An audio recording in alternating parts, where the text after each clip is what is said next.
Welcome back to the RUFFLES YouTube channel. In today's class, you're going to learn how to make this round shoulder ruffle design. It's a very simple tutorial and it's beginner friendly. This is something you like to learn.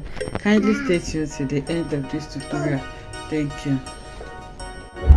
Okay, so making this ruffle is actually very simple. The width that I'm working with is 7 inches. Okay, that's how wide I want it to be. So I have about 7.5 inches here, so that by the time I sew it on both sides, I'll have around 7 inches. So by the time I place it at the midpoint, I'll have a width of around 3.5 inches on each side. You can choose any width that you want. It's not static. And then the measurement you need for the length of your fabric is going to be your round shoulder measurement multiplied by 2, 2.5 or 3 inches, depending on how full you want it to be. For me, my round shoulder is around 46 inches. So if I'm multiplying that by 2, I'll have about 92 inches, and if I'm multiplying by 3, that's about 130 something. So that's totally dependent on the amount of fabric you have to work with. So I've already cut out my fabric now. I have a fabric of 7.5 inches by 130 inches. It's quite long. Okay, so now that is what I have, and that's what I'm going to be using for my print. So now you have to cut 2 of these, because we're going to be adding crinoline to it, and of course, you know, we need to conceal it, so you need lining for that. So that's why I have 2 of it. You can see mine, I decided not to cut it out. I just folded this and then I ironed it so that it can stay in place for me. You can separate yours if you want, but I just have it. So this is my main fabric and this is my lining. So now, if you're using a fabric that is not so strong like mine now, you can just add interfacing to it to strengthen it. I don't have any interfacing right now, so I'm just going to work with my fabric as it is. So I'm working with this crinoline. The crinoline is about 3 inches wide.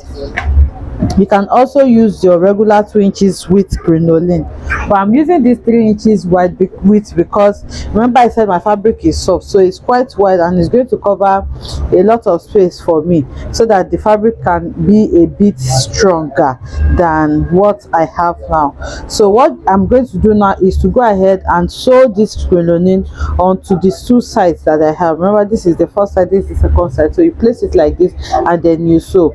But before I sew, if you look at the thumbnail, you see that the center front area is a bit tapered. So to get this, I'm just going to put this fabric on fold, both the lining and the main bodies. So remember, this is going to be the center point when you fold it.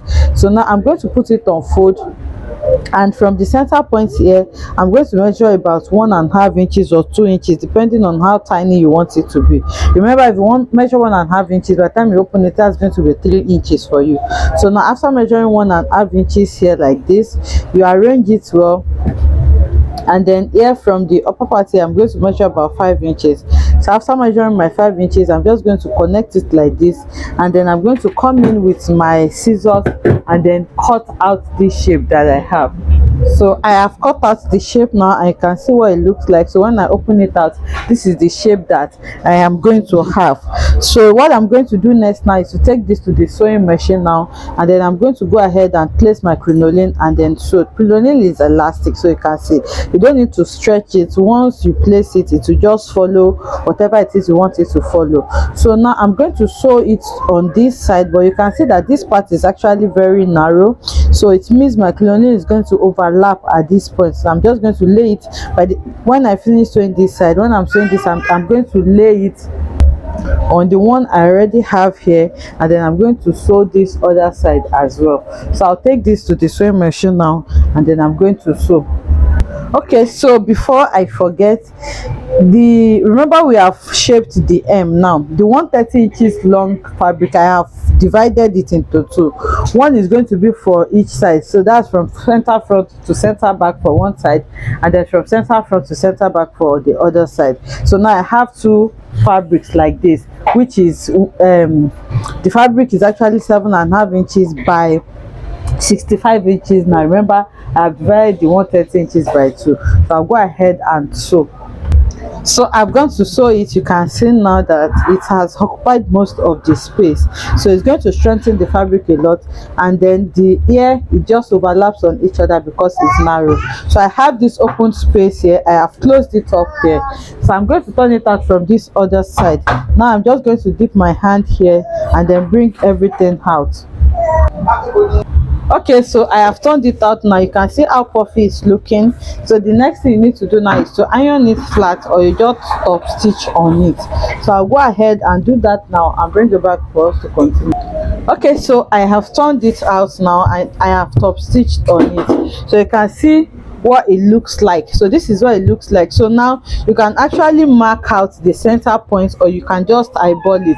So this is my center line. I'll take it to the sewing machine now, and then I'll start to pleat it on the center. So I'll pleat it and then sew it on the center. So you can see how I'm pleating it. So you can see how narrow this part is. So if you don't want to shape it the way we shaped it, this is the other end. This is where the center front is going to be, and this is going to be my center back. So if you don't want to shape it, if you have it open like this, all you just need to do now is to fold it like this. Okay, so after folding it like this, this is what it's going to look like as well. So you are just going to sew it down, and then from there you will start to pleat it. So you can see that it's giving us almost the same result as what we have on this side. So now what I'm going to do now is to go ahead and pleat this, and then I'll do this for the other one as well, and then I'll show us how we're going to attach this to our clothes. Okay, so I have gone ahead to sew it at the midpoint. So these are the two sides that I'm just going to keep this aside and use this to show us what it looks like. So the mouth can be as narrow as you want. This is what we have. So now I'm just going to bring in a bustier pattern that I already have, and so I'm going to be placing it on this bustier pattern that I already have. Please just work with what the right color of the fabric you're working with. So now I'm going to assume this is my dress that I'm going to be placing this on. I'm going to note this center point, and you can notice that it has a sweetheart neckline, okay, because that's the design that I want this ruffle to follow. So this is the midpoint as you have seen. Now I'm going to be placing it like this, so you can see the center point here. So this narrow part, I'm going to place it like this, and then I'm going to sew on this narrow part that I have here.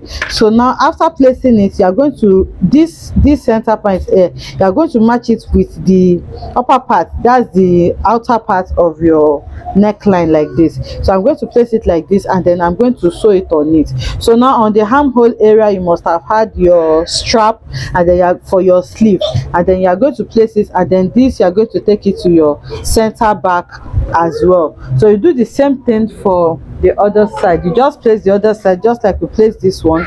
You place this, you place it, this is around I think 2 inches from the center front, because I just want it to come down a bit. You can place it like this as well on this center front, but I just want it to have like this shape. That's why I'm placing it around 2 inches below my actual neckline before covering it like this. So you're going to do the same thing for this side as well. You place it like this, and then from there you're going to curve it like that. So I'll go ahead and do this and bring it back to show. Okay, so now I have gone ahead to sew it. You can see what I have. So if you don't want yours to be this wide, if you want it more tapered here, you just need to trim it more. So now on this V part, I'm going to be using this trimming. So now I'll just note the midpoint of the trimming like this. After noting the midpoint, I'm just going to fold it in such a way that it's going to give me like a V shape. You can see what it's giving me now. So what you just need to do now is to twist it like this. Okay, so you can see I have twisted it. After twisting it, you just fold it over like this, and it's going to give you your V shape. So this is what it's going to look like now.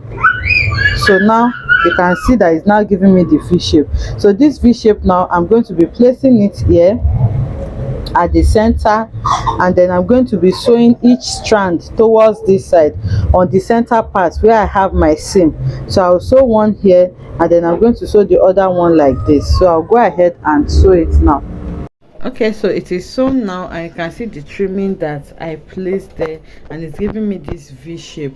So please make sure you use a corresponding color for all the materials that you're working with, and this is what it looks like on the side. So it just goes round all the way to the center back, and then it comes to the front again and does the same thing on the other side. I hope you enjoyed making this beautiful tutorial with me. If you enjoyed it, let us know in the comment section. Like, comment, and subscribe to our channel, and I'll see you in the next one. Bye.